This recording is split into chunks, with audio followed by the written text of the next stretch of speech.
In a world where children are meant to be protected by walls built from love, care, and responsibility, sometimes those very walls become silent witnesses to unbearable suffering.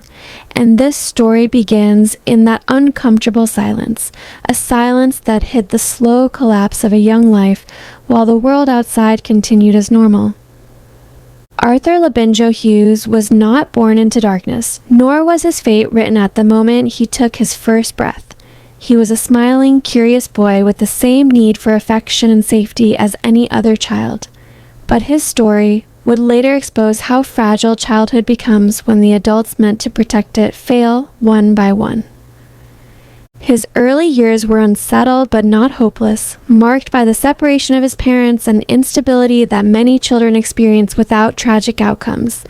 Yet everything changed when his mother was sent to prison following a serious incident involving loss of life, an event that removed her completely from Arthur's daily world and altered the course of his future in ways no court ruling could fully foresee.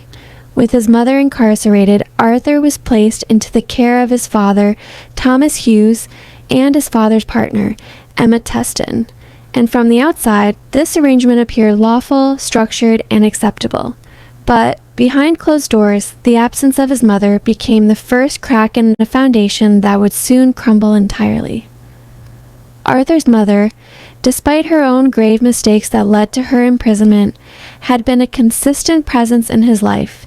And once she was removed, Arthur lost not just a parent, but a sense of emotional security that no one else replaced. And this loss quietly marked the beginning of his isolation.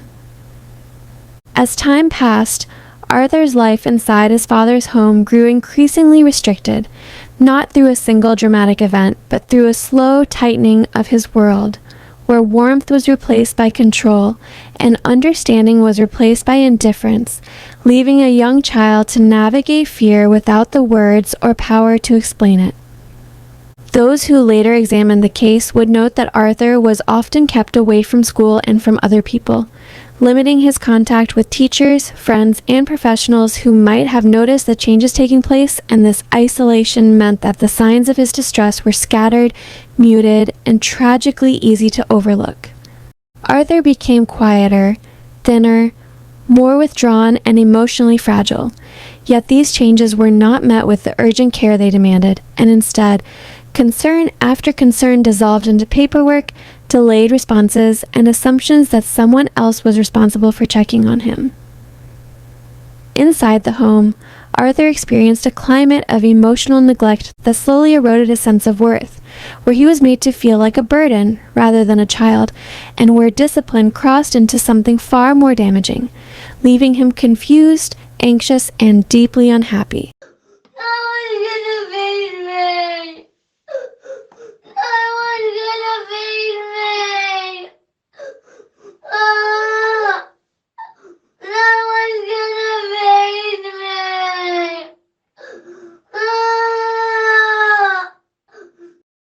His father, who should have been his shield, failed to act, not because he was unaware, but because he chose avoidance over intervention, compliance over courage, allowing harm to continue when his son needed protection the most.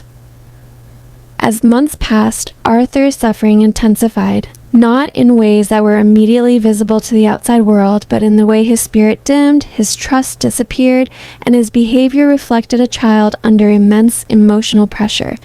And still, the systems designed to protect him did not move decisively enough to remove him from danger.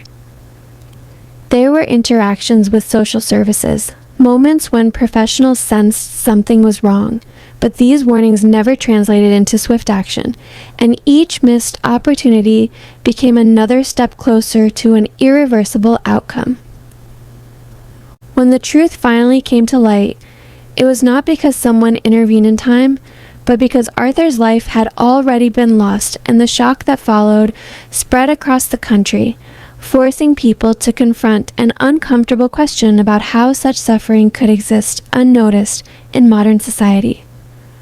The court proceedings later revealed that Arthur's final months were shaped by sustained neglect and emotional cruelty, not sudden or accidental, but ongoing and preventable. and it became clear that his stepmother, Emma Tustin, was directly responsible for causing his death, while his father was held accountable for allowing the environment of harm to continue unchecked.